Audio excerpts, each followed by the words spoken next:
Mithilanchal welfare society ने 75वां यूम जमुइया बड़े जोश व खरोश और हुब्बुल वतनी के जज्बे के साथ मनाया। तंजीम के सदर मोहम्मद बरकत अली ने कौमी परचम लहराया और मसावी इंसाफ की अहमियत पर जोर देने वाली तकरीर की। उनकी तकरीर से लोग काफी मुतासिर हुए, तालियां बजाई। बरकत अली ने अपने खिताब में कहा कि तारीख उन लोगों को याद रखती है जो जमूत को चैलेंज करने की हिम्मत रखते हैं, ना कि उनको जो महज पैरवी करते हैं और हुकूमत के तलवे चाटते हैं। उन्होंने ये भी जोर देकर कहा कि हम हर नाइंसाफी के खिलाफ खड़े हैं, हर वो मजलूम के साथ खड़े हैं। अगर किसी के ऊपर जुल्म होता है तो मिथिलांचल वेलफेयर सोसाइटी हमेशा उन लोगों के साथ खड़ी है। आपको बता दें, मिथिलांचल वेलफेयर सोसाइटी हमेशा जरूरतमंद और पसमानदा लोगों की मदद करने में आगे रहती है। ये तंजीम मुआशरे में मसावत और इंसाफ को फ़रोग देने के लिए अनथक मेहनत कोशिश कर रही है।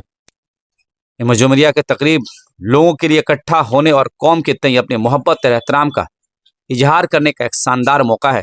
ये बातें मोहम्मद बरकत अली ने कही और कहा कि हमारा मुल्क का दस्तूर हमारे तमाम देश के नागरिकों को एकसा नागरिक होने का अधिकार देता है, मगर कुछ लोग जात पात के धर्म के नाम पर हमें बांटने की कोशिश करते हैं।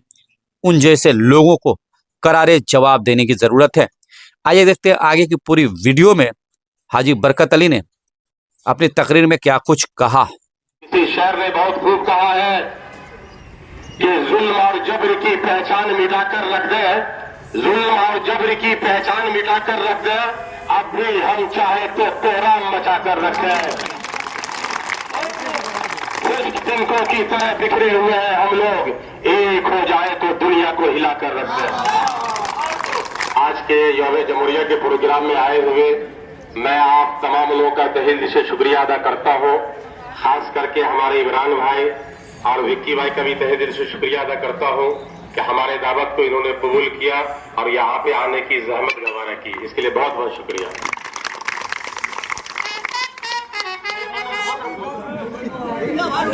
आज यौम जमहूरिया के मौके पर मैं आप तमाम लोगों को मुबारकबाद पेश करता हूं।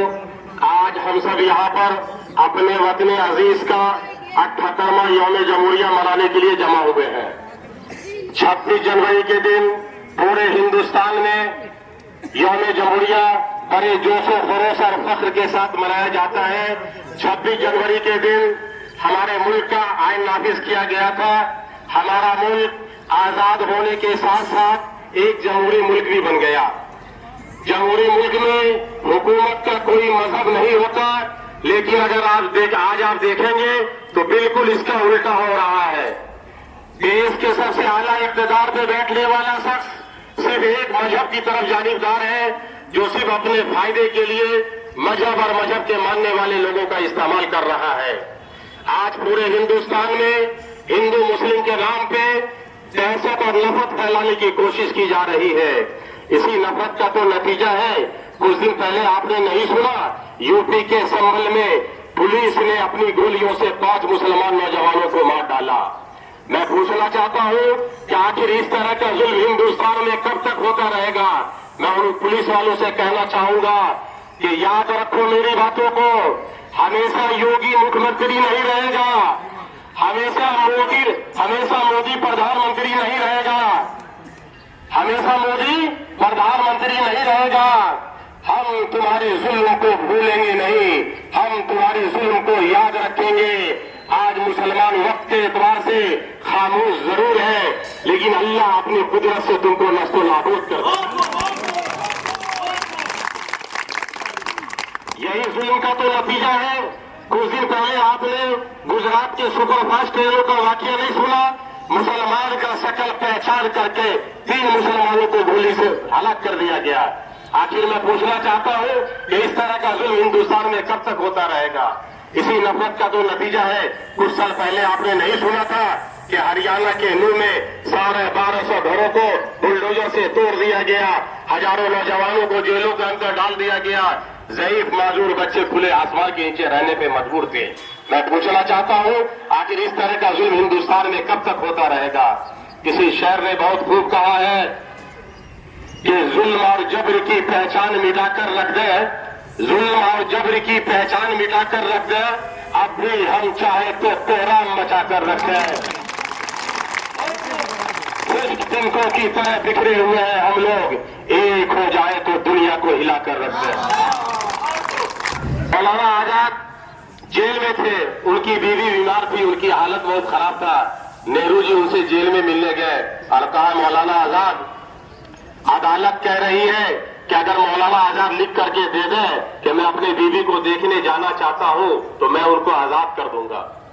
मौलाना आजाद ने कहा, नेहरू जी जाकर के अदालत से कह दीजिए कि एक तरफ मेरी बीवी बीमार है, ये सच्चाई है, दूसरी तरफ मेरी मां गुलामों की जंजीरों में जकड़ी हुई करला रही है।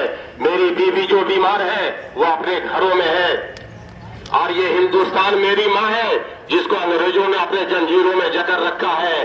जब तक मेरी मां के पांव से जंजीर नहीं हटेंगे तब तक मेरी बीवी मरती है तो मर जाए, मैं अपनी मां के लिए बीवी का बलिदान तो दे सकता हूं लेकिन अपनी बीवी के लिए अपनी मां का बलिदान नहीं दे सकता।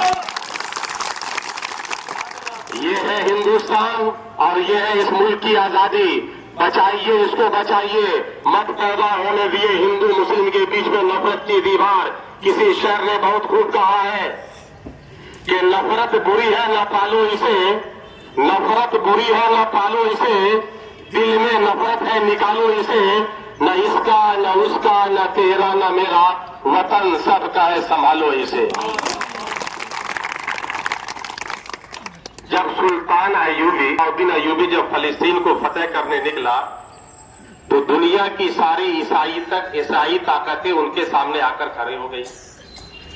तो उनके मुशीरों ने मशवरा दिया कि अभी हमला न किया जाए, शिकस्त का खतरा है। तो सलाउद्दीन अय्यूबी ने कहा, यही तो वक्त है एक एक को चुन चुन कर निपटाने का, वरना अकेले मैं कहां कहां किसको तलाश करता फिरूंगा।